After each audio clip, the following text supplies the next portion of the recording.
All right, now we're going to record. Really, I gave this class already today, but I forgot to record it. So now I'm going to record it. Here it goes.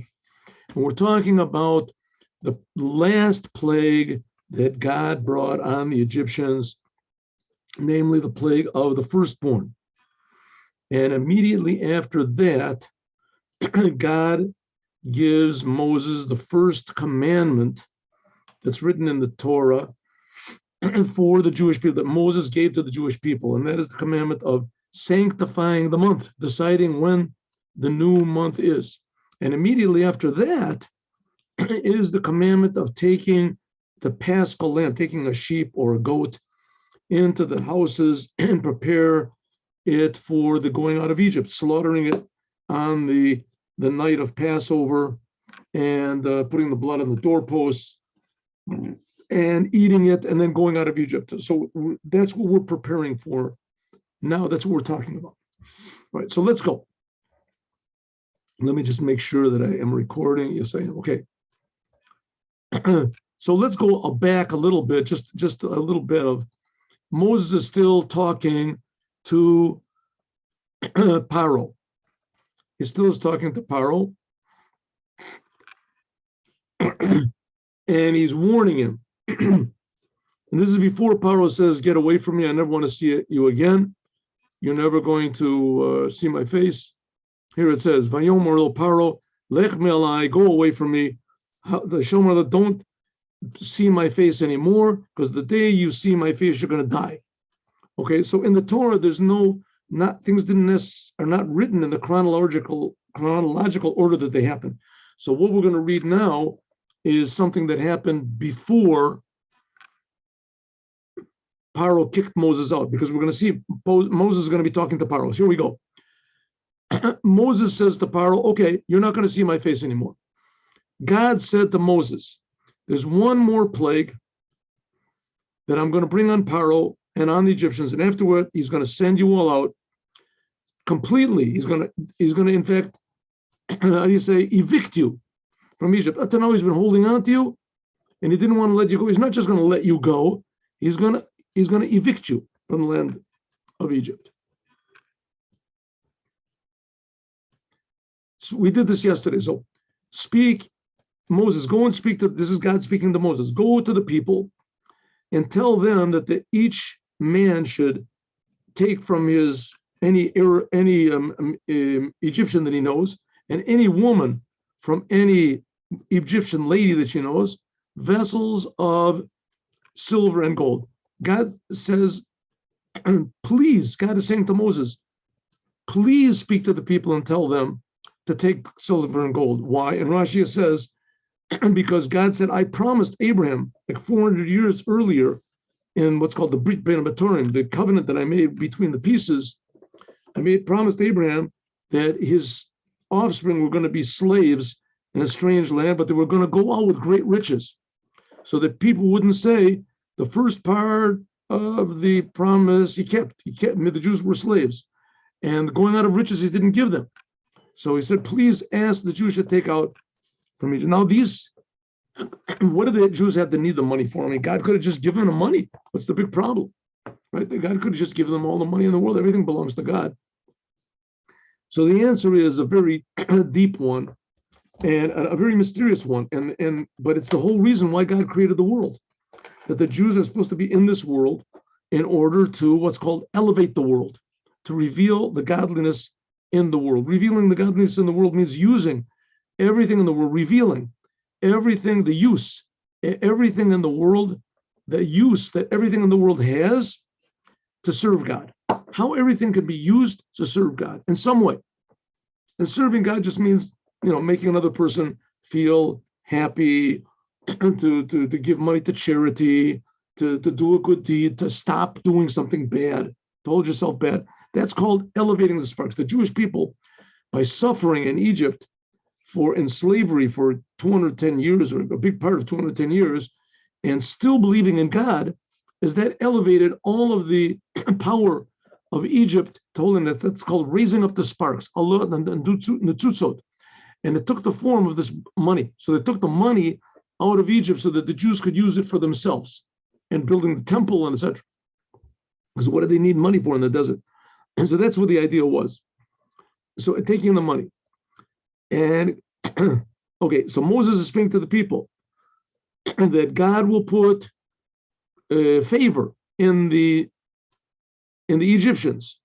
He will put favor of the Jews in the eyes of the Egyptians, and also you should know that Moses was very great in the eyes of the Egyptians, and the servants of Pharaoh, and in also of the people. In other words, everyone liked Moses. Everyone would like the Jewish people, and the non-Jews would give them the riches. Now you have to understand that the Jewish people did not say to the Egyptians, give us money and we're leaving. No, they said, give us money and we'll be back. We just want this money for our rituals. And we're going to be back in just a couple of days. They fooled the Egyptians. Why did they fool them? Because the Jews were put into slavery through trickery. The Jews and the Egyptians had been best friends. And suddenly they came and said, listen, we have a new project. We want to build these cities. Well, you want to help? The Jews said, sure, why not? Why not help? And they said, okay, let's see how much Paro can do. Paro put a brick. He made a brick and he put it in his, says he hung it around his neck on a chain. Paro.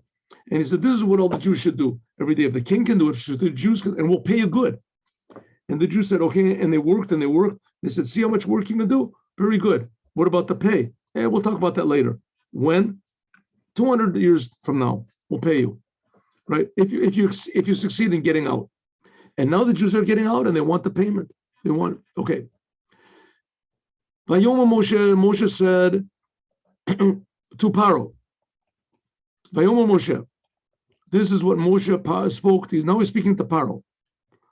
And this is talking about before Paro evicted him. This is talking about before the sentence that we started this class with. When Paro said, don't see me anymore. This is Rashi saying. And he says, like midnight, I am going to take the Jews. I'm going to begin taking the Jews out of Egypt. Midnight was the time when the firstborn are going to be smitten. Why did he say like midnight? Why didn't he say midnight? So Rashi explains that really God told Moses exactly at midnight, but Moses had to make a good impression on the non-Jews. One of the functions of all these 10 plagues was so that the Egyptians themselves would see that God rules over every single aspect of nature, of reality, from any view that you can look at it. God rules over it. And that's all the different plagues, as they correspond to what's called the 10 sphirot, the 10 aspects of godliness. So these 10 different aspects were the different plagues. And the reason was so that the Egyptians, even if there was only one Egyptian left, or even that one Egyptian would know about the power of the creator of the universe, about God. So the Egyptians were always looking away for not to be impressed, because that's the whole thing of Egypt. They loved nature. So therefore, if God would have said, you're going to get out exactly midnight, and they didn't know exactly how to calculate when midnight was. They thought, we got it. The Jews, the plague of the firstborn was a minute before midnight. Moses was wrong. So therefore, because God wanted to avoid this, as he said, as Moses wanted to avoid this, so Moses said, God is going to smite you alike around midnight, a little bit before, maybe a little afterwards, around midnight. That's what Rashi says.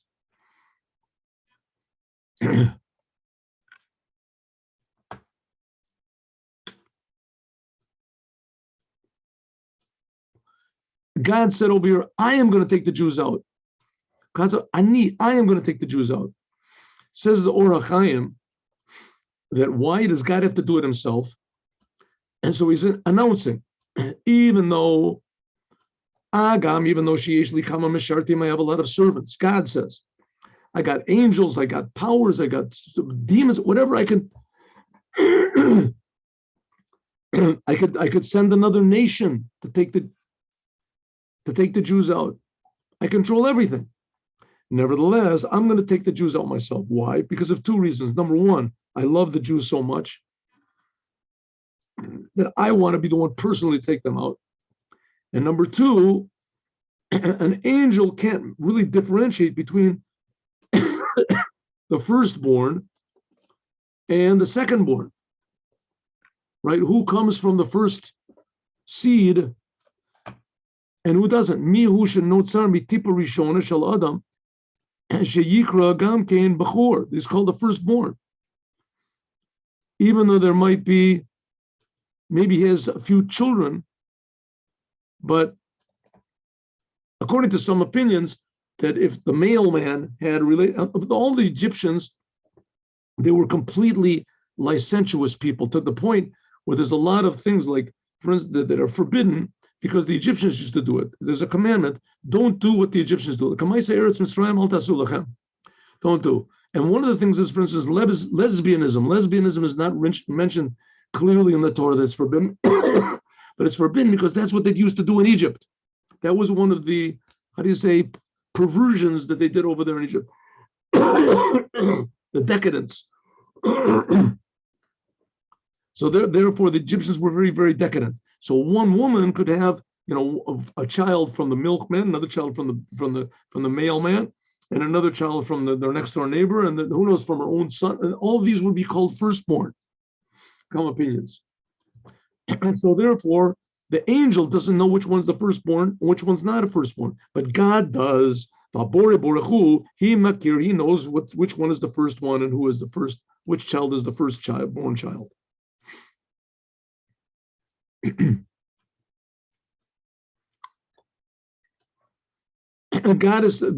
Moses is still speaking to Paro. The firstborn, mate called Bechor Beretz Mitzrayim, all the firstborn will die. From the firstborn of Paro that's sitting in his throne, until the firstborn of the maidservant, which is she's working behind the mill grinding wheat, and also all the firstborn of the animals. Here the Baal Atorim says 3 times, it says Bechor, by people. Bechor, all the male firstborn, the firstborn of Paro, and the firstborn of the handmaid. And then it says also the firstborn of the animals, but that's animals. Why 3 times? It says because it's talking about 3 different types of firstborn. The firstborn to the father, the firstborn to the mother, and also the oldest one in the house. It could be the firstborn already died or he left the home. But who's the leader of the house? That's also called the firstborn. And now what it says, the firstborn of the animals, this is just telling you that the firstborn of the animals died, not for.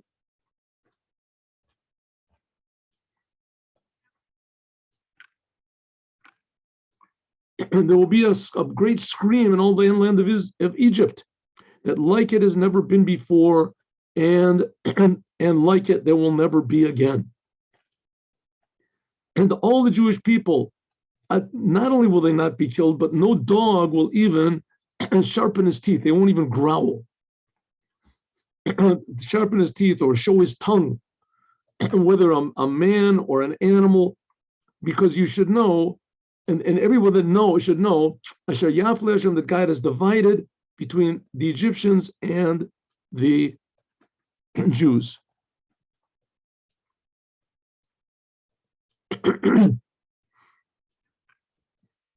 So he says the reason is, the OrHaChaim says the reason is that it says in the Gemara in Baba Kama, that when dogs are barking or growling, that it's a sign that the angel of death is in the city. And here the angel of death was certainly in the city. I mean, it was killing all the firstborn. And nevertheless, when a Jew was around, a dog, it wouldn't growl. So you should know that the Jews shouldn't be afraid. Not any of them are going to die. Not even one man, not one person of the Jews would die. Listen, usually, naturally, people die anyway, even when there's no plague. By the Jews, nobody died. And the angel of death wasn't by the Jews, and that's why the dogs didn't bark or growl or whatever it is, move their tongue, whatever they do. And now Moses is speaking to Paro, right? And he's saying, all of your servants will come down to me. Paro, all the Egyptians are going to look they're going to search me out, and they're going to bow down to me, and they'll say, please, Moses, go, you leave, and all the people that are with you. And then afterwards said Moshe, I'm going to go out. And he left Paro with a tremendous anger. Why did he leave Paro with a tremendous anger? Because Paro said before him, I never want you to see my face again. Right? Here, what it says. Yeah, that's how we started the class off. Right. And Paro said, get away from me. Paro said to Moses, get out of here. The next time you see me, you're going to die. So Moses said, oh yeah, you still think that you're the boss, huh? And Moses went out with a tremendous anger.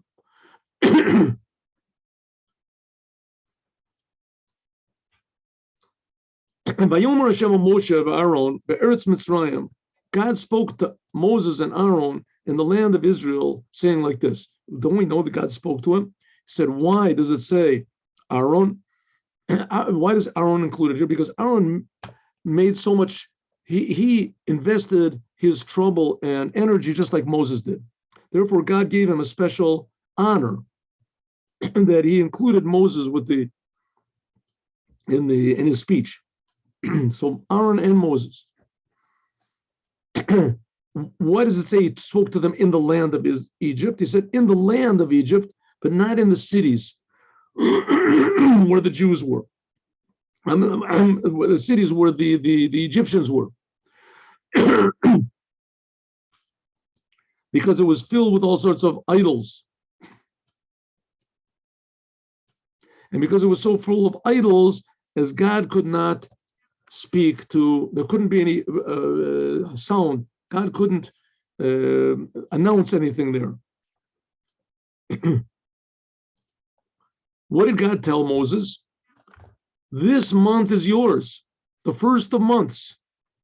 Rosh Chodeshim, the head of the months. Rosh Hashanah, it'll be the beginning of the months of the year. What does it mean? This month will be for you the month. Okay, a lot of wonderful explanations we have over here. But let's just look at here two of them. 1 second. We have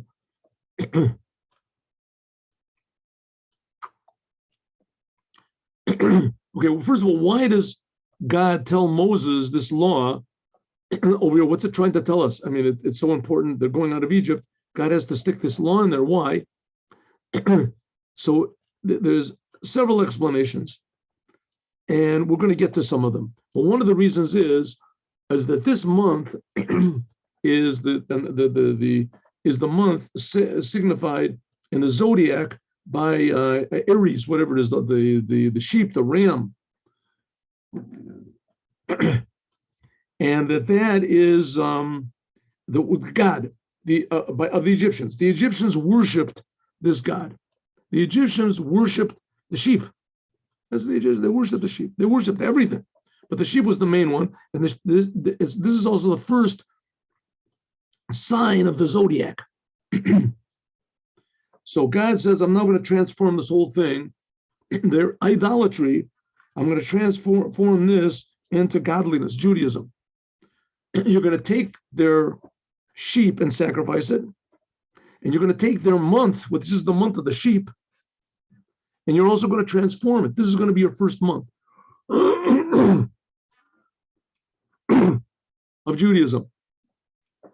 So let's just the simple meaning. What does it mean, this month? So it says the Jewish people, they have to determine when the month begins. How do they determine? At the end of the month, the end of each month, there's no moon. The moon gets smaller and smaller until when it disappears, that's the end of the month. But it's the end of the month, but it's still the last days of the month. The new month is not started. There's no, how do you say, neutral days. The 1 month continues until the next month begins. So as soon as the moon goes away, you can't see it in the sky. So everybody starts looking up in the heavens. There can only be maximum, there can only be with 2 days of darkness. In other words, the last month finishes. There's 1 day of darkness. That's going to be the 29th day. And the next day is the beginning of the next month, the 30th. Or it can be that there's going to be 2 days of darkness. And then the beginning of the next month, which means that month is going to be 30 days long. And the next month is going to start on the 31st day. So in other words, which won't be the first, that'll be the first day of the next month. So in other words, a month can either be 29 days or 30 days. If it's 29 days, then they're going to have that 1 day of darkness. That's going to be the 29th day. And they're going to see the moon, new month. Right? The moon.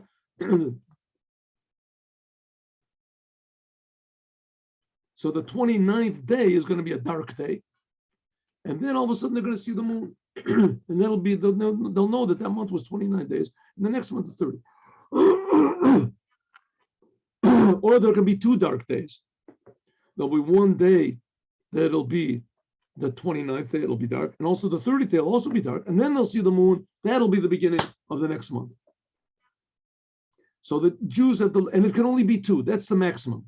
A month can only be either 29 or 30 days. There's no longer. So all the Jewish people have to look up and see when the moon is. Now, the problem is there's a lot of times where you can see something that looks like the moon, but it's really not the moon.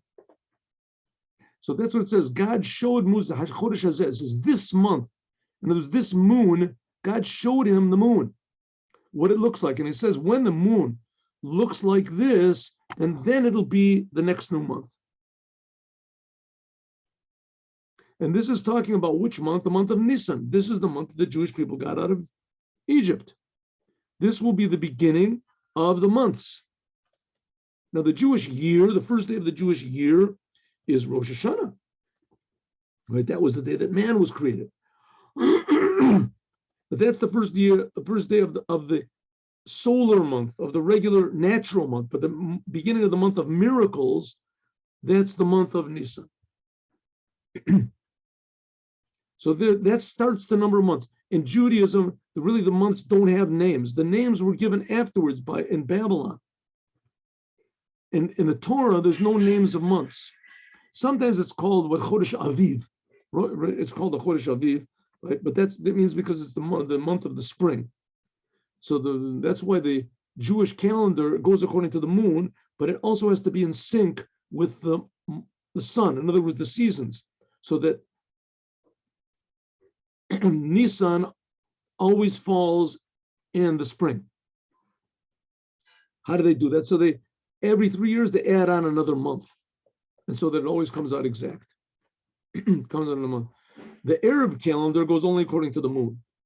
So as a result, they can have their holidays. The same holiday sometimes can fall in the winter, and sometimes it fall in the summer.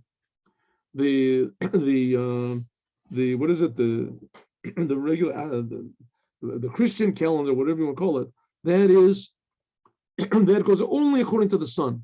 The beginning of the month can sometimes be when the moon is full, sometimes when the moon is empty, sometimes there's no connection whatsoever to the moon. But the Jews are both. And so therefore, in the Torah, whenever it mentions the name of a month, it counts it from Nisan. Chodesh Hasheni, Chodesh Hashlishi, Chodesh Havis. It says the Torah was given the Chodesh Hashlishi, the 3rd month, that's Sivan, etc.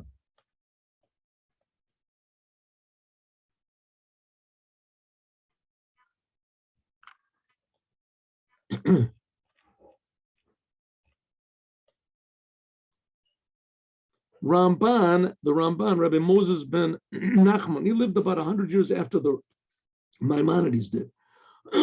Something like that. He said, this month is the first of the month. Says the Ramban, this is the first commandment that God gave to the Jewish people by means of Moses. Therefore, it said in the land of Egypt, because all the other commandments were given in Mount Sinai. Or maybe it's coming to say that he gave this commandment in the land of Egypt, but not the city of Egypt. That's what Rashi already said.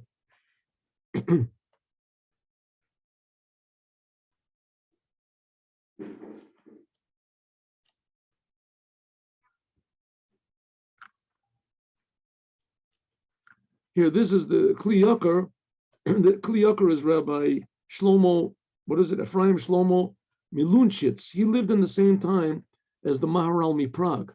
He was a bit younger. He took over the leadership of the city, of the Jewish city, the Jews in Prague, after the Maharalmi Prague passed away. And he said this whole idea. Why do you have to Chodesh? A Chodesh is because, and why do you have to have the Paschal lamb sacrifice after that? And he just said all the ideas that I just gave you. Those ideas that I gave you, he said that the mazel is the teleh, the sheep. They worship the sheep, and this month was that's why they sacrificed it. Okay, so he tells them the first commandment to sanctify the months. And by the way, the months are not sanctified by just ordinary people. Ordinary people witness it, and then they have to run to the Sanhedrin. They ran to the grand court, and the grand court then interrogates them to see if they really saw the moon, because there used to be people that would lie purposely. There were groups of the Tzadukim and the Betusim, and they would try to wreck up this whole system, that the Jewish people would celebrate. So Jewish people would celebrate Passover in the wrong time or whatever. So they would send. So they had to question the witnesses, but the court, they were the ones that decided when the month is. Something like 200-300 years after the destruction of the second temple, there was a ran called Hillel, not Hillel the elder, and he and the rabbis set a calendar for all time, and that's what we go according to now. That's how the calendar is. So all the months, they're all set. We don't go according to the moon anymore. When Mashiach builds the third temple, we'll sanctify again according to the moon. Okay, next, after we finish talking about this commandment of sanctifying the month, God says to Moses, Israel, speak to the Jewish people and say that on the 10th day of the month, right, this is what he spoke to you over here, that was the first day of the month. On the 10th day of the month of Nisan, everyone should take a sheep to their house of their fathers. In other words, one household, Selabayit, one sheep to every home. We're going to do some of the explanation tomorrow. I just want to go over the sentence quickly, and tomorrow, God willing, we'll start from here. And if there are too few people in the house to devour a sheep, then you can take your next door neighbor, your family, or other friends, and they can gather a group of people, and so that everyone will have enough to eat from the lamb. But on the other hand, there won't be anything thrown away, or at least a minimum thrown away. A pure, unblemished sheep you should take. C is called a sheep, but it's also, we'll see, sheep. 1 year old should be from the sheep or from the goats. You can take it. And it will be, you should keep it. Watch over this. This is only when they left Egypt did they do this. In the ensuing years, well, actually when they got into the land of because all the time they were in the desert, they didn't make the Pesach offering. When they got into the land of Israel, they began to do the sacrifice again, but they didn't take it on the 10th day. This thing of watching over it, it was only done in Egypt. Only the first time when they left did they take the sheep or the goat into their house and watch over it for 4 days. They should watch over it from the 10th day. It says you should take it the 10th day of the month. You should take it, right? 10th day, where does it say the 10th day here? The Esel Chodesh, on the 10th day of the month, you take it into your house. You keep this smelly, noisy sheep in your house for 4 days. The Chodesh is there, and then you should slaughter it in the nighttime, Bein Arbaim. In other words, you slaughter it going on the 14th day before nightfall. That's what Bein Arbaim means. Bein Arbaim means after noon. What are you supposed to do with it? Then you take the blood and you put it on the 2 doorposts and on the overhang of your houses that you will eat in them. And Rashi will explain later that he has to put the blood inside, on the inside of the door, not on the outside. And then you'll eat this meat on that night, roasted with fire and with matzot and bitter herbs. You eat this Paschal lamb. Don't eat it slightly boiled, or I'm sorry, slightly roasted. It has to be totally roasted. No, it means like, rare. Or don't boil it in water. It has to be roasted on the fire with its head on its knees over its stomach. And we'll talk about what that is. And don't leave any over until the morning. And if you do, then you have to burn it. Okay, now this putting of the blood, we're gonna go over this tomorrow. We'll stop here. This putting of the blood, this is only when they left Egypt. After that, they never did it again. They never put blood on the doorposts afterwards. So this was now why did they take it into the house and leave it there for 4 days? It says in order to enhance, to actually create bravery, courage. The Egyptians still were the leaders. It was their country. And the Jews were strangers. They had been slaves. Therefore, the Jews, they had been slaves, and their parents were slaves, and their grandparents were slaves. 4 generations, basically, of slaves. So Jews had slave mentality, and they were afraid of the Egyptians. Now what God is telling them to do, take a sheep into your house, and it's going to be bleating and making noise. And this sheep is the god of the Egyptians. And the Egyptians are going to ask the Jews, what are you doing? Are you embracing our religion? They'll say, oh, no, exactly the opposite. We're going to slaughter this to the God that's been making you all this trouble. We're slaughtering the God. And we're leaving Egypt. So they figured, listen, maybe there's going to be some Egyptian that's going to say, listen, I've had enough of you guys. You're making trouble for us. Now you're trying to mess with our God, our Lord. So you figure the Jews would be at least a little bit apprehensive, a little bit scared. So God said, don't worry. Take it into your house. You'll see that if you're not afraid, nothing is going to happen wrong. And so it was. So it enhanced the self-confidence of the Jewish people, knowing that if they're really connected to God, that they can kill the false gods of the non-Jews, which is going to benefit everybody anyway.